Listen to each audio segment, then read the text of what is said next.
ఇంకా ఇప్పుడు వచ్చిన కాస్మెటిక్స్ అంటే ఇంకా చెప్పాల్సిన అవసరం లేదు. డైలీ పార్లర్లకు పోయి కలర్ లేపించుకుంటున్నారు, ఎన్నెన్నో చేస్తున్నారు, మళ్ళీ హెయిర్ బ్లాక్ అయింది, హెయిర్ వైట్ అయింది, హెయిర్ డ్యామేజ్ అవుతుంది, ఇవన్నీ రీజన్స్ చెప్తూ ఉంటాం కదా మనం. సో ఇలాంటి వైట్ హెయిర్కి మనం ఒక్క చిన్న మన ఇంట్లో ఉండే ఒక 4 పదార్థాలు కలిపితే 4 to 5 పదార్థాలు కలిపితే చిటికెల్లో మన వైట్ హెయిర్ మొత్తం బ్లాక్ అయిపోతుందంట. అదేంటి అనుకుంటున్నారా? సో అదే విషయాన్ని మనం ప్రాక్టికల్గా ఇప్పుడు మనతో పాటు డిస్కస్ చేసేందుకు senior expert, ayurvedic expert doctor Chittibotla Madhusudan sir ఉన్నారు. సార్తోనే మాట్లాడి తెలుసుకుందాం. సో సార్, అసలు ఇవన్నిటికంటే ముందు నేను దీని గురించి చెప్పాలి. ఇప్పుడు ఈ జనరేషన్ వాళ్ళకి నేను ఇది చూపిస్తే ఏదో ఆకలే అనుకుంటారు. అసలు ఇది ఎలా గుర్తుపట్టాలి సార్? ఫస్ట్ అది చెప్పండి. వెరీ గుడ్, మంచి చాలా మంచి ప్రశ్నమా. నిజంగా ఈ రోజుల్లో పూర్వకాలం అయితే కనుక్కుంటున్నారు కానీ చిన్న చిన్న కూడా కనుక్కోలేకపోతున్నారు. సో ఇది వెరీ గుడ్ వెరీ గుడ్. ఈ గ్రామాలు, పట్టణాలు, నగరాలు ప్రతి చోట ఉంటుందమ్మా. సో ఆకులు చాలా మొక్కలకి ఇలాగ ఉంటాయి ఆకులు, కానీ గుర్తుపట్టాలంటే ఇలా చిన్న చిన్న కాయలు తల్లి చూసారు కదమ్మా, ఇలాంటి కాయలు, సన్న కాయలమ్మా, శనగ్గింజ లాంటి కాయలు, వైట్ ఫ్లవర్స్ ఉంటాయమ్మా. మళ్ళీ ఏదంటే అది వాడితే ప్రాబ్లం అవుతుంది కదమ్మా, తెలిసి తెలియక. కాబట్టి కామన్ ప్రతి చోట దొరుకుతుంది కాబట్టి కంపల్సరీ ఇలాంటి ఆకు, గోరింటాకు తెచ్చుకొని వాడుకోవాలమ్మా మెడిసిన్కి. లేదంటే కన్నా ఇప్పుడు స్టాండర్డ్ కంపెనీ వాళ్ళు మంచి గోరింటాకు పౌడర్ కూడా అమ్ముతున్నారు కాబట్టి విచారించి ఒకవేళ మంచిది దొరికేట్లయితే ఫ్రెష్ది, ఎందుకంటే ఓల్డ్ అయ్యే కొద్ది పవర్ తగ్గిపోతుందమ్మా. సో రీసెంట్గా పౌడర్ తయారు చేసిన ఏదైనా ఉంటే అది కూడా తెచ్చుకొని వాడుకోవచ్చు. ఓకే. సో సార్, ఇప్పుడు దీనికి కావాల్సిన మెయిన్ పదార్థాలు ఏంటి ఒకసారి చెప్పండి సార్. బీట్రూట్ గడ్డలమ్మా, అన్నీ మనకు తెలిసినాయమ్మా. చూడండి, చాలా ఆశ్చర్యపోతారు మీరు. బీట్రూట్ గడ్డలు ప్రతి సంవత్సరం అంతా మనకు మార్కెట్లో దొరుకుతాయి.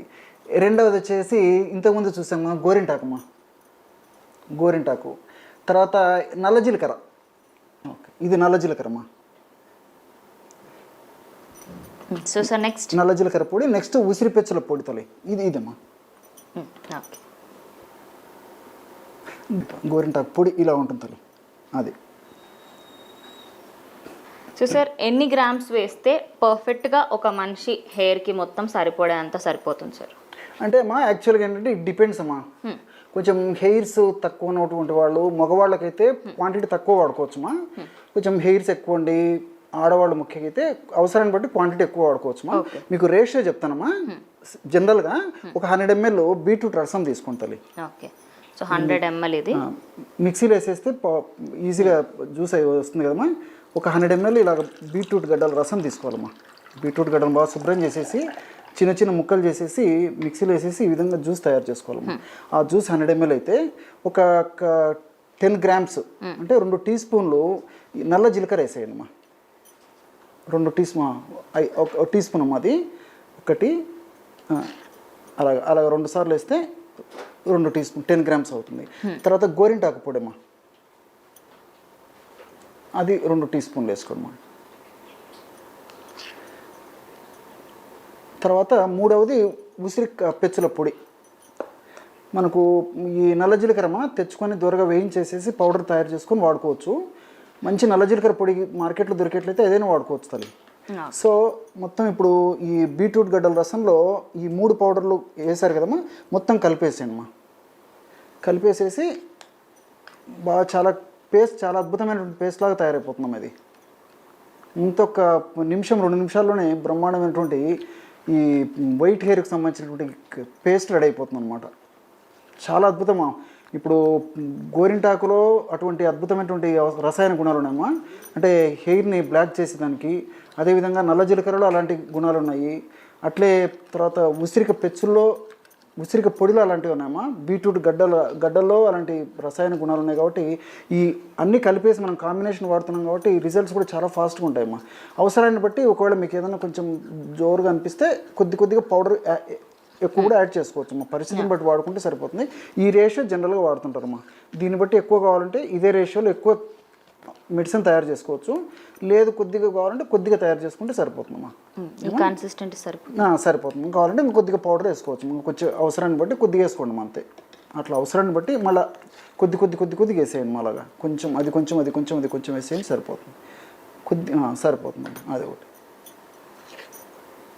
అట్లా అవసరాన్ని బట్టి వేసుకుంటే సరిపోతుందమ్మా మనం. ఎందుకంటే 5 మంది కాబట్టి జస్ట్ అప్రాక్సిమేట్ కొద్దిగా అటు ఇటు అయినా పర్లేదు, అన్ని ఆయుర్వేదానికి సంబంధించినవి ప్రాబ్లం అయితే ఏముండదమ్మా.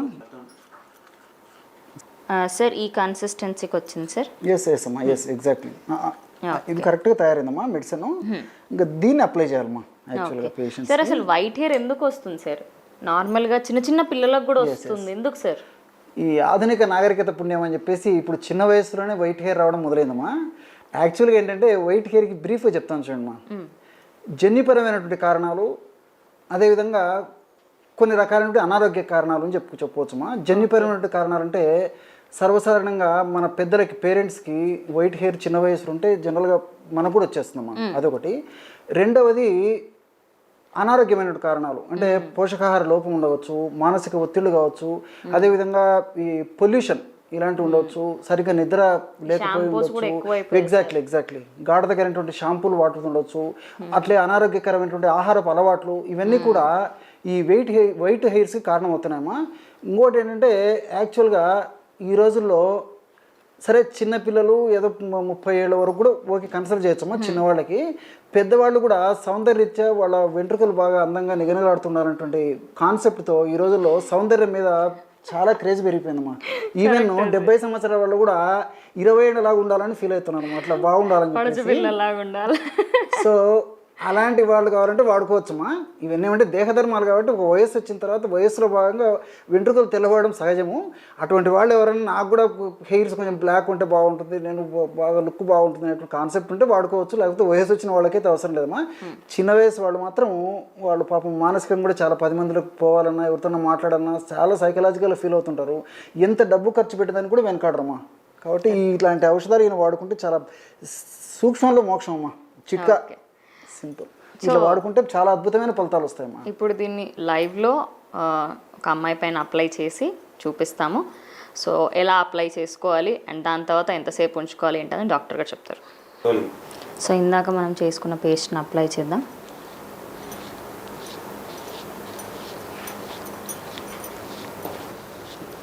ఇది వాడే విధానం కూడా చెప్తానమ్మా, ఎందుకంటే ప్రేక్షకులకు అందరూ చాలా ఉత్సాహం చూపిస్తుంటారు. వారంలో ఒక్కసారి లేకపోతే 2 సార్లు వాడితే సరిపోతుందమ్మా. ఇది తర్వాత అప్లై చేసి ఉంచుకోవాలి సార్, ఒక 2 అవర్స్ ఉంచుకోవాలమ్మా, ఎక్కువ అవసరం లేదు. 2 అవర్స్ ఉంచుకొని తర్వాత హెడ్ బాత్ చేసేయాలి.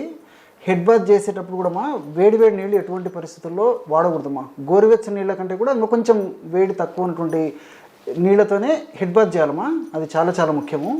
అలా చేయడం వల్ల ఎందుకంటే అప్పుడప్పుడే మనం ఈ యొక్క మెడిసిన్ వాడింటాం కాబట్టి కొంచెం కొద్దిగా వేడి నీళ్ళు ఉన్నా కానీ ఆ నీళ్ళ వల్ల కోల్పోయేటువంటి అవకాశం ఉంటుంది మా మెడిసిన్.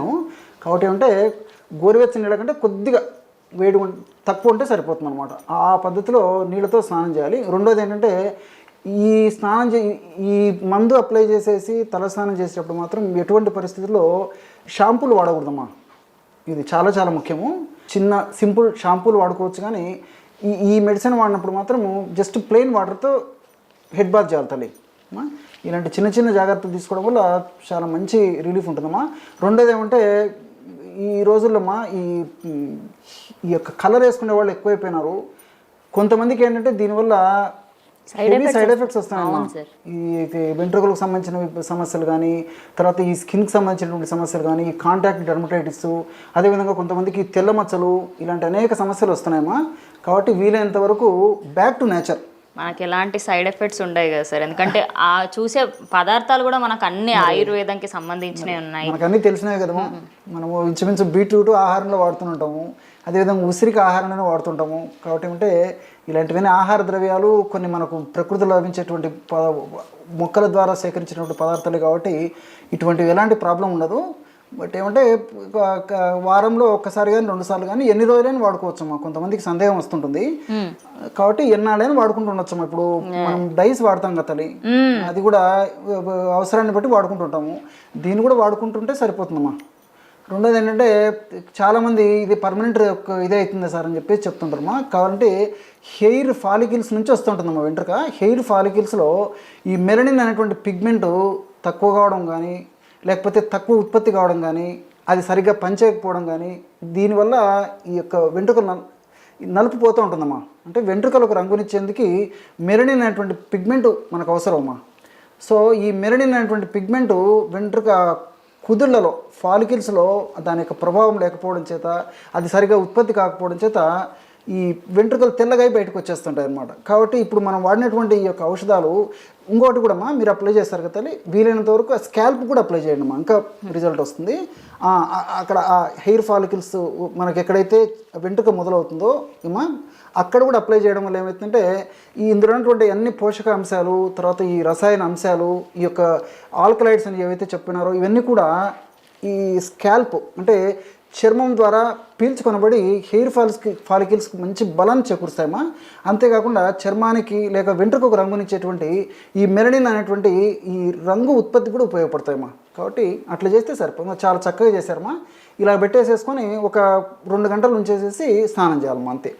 వారంలో ఒక్కసారి కానీ 2 సార్లు కానీ చాలా అద్భుతమైన ఫలితాలు వస్తాయమ్మా. సో చూసారు కదా, మన ఇంటి దగ్గర మనకి దగ్గరలో ఉండే షాప్లోనే దొరుకుతాయి. ఇంకా చెప్పాలంటే ఇవన్నీ మన ఇంట్లోనే ఉంటాయి. ఇంకా ఇంత మంచి ఇప్పుడు ఇలాంటి రెమెడీస్ ఇంకా ఇంకా వస్తూనే ఉంటాయి. ఓన్లీ హెయిర్కి అనుకునేరు, స్కిన్కి, ట్యాన్కి మీరు ఒక ప్రాబ్లం చెప్తే వాటన్నిటికీ మనం బ్యాక్ టు న్యాచురల్ అనే దానికి ఒక నిదర్శనంగా వెళ్తూ అన్నీ మన ఇంట్లోనే ఉన్న వస్తువులతోని, ఇంట్లోనే ఉన్న ప్రోడక్ట్స్తోని మనం మంచి మంచి రెమెడీస్ని ఫర్దర్గా కూడా చెప్తూ ఉంటాం.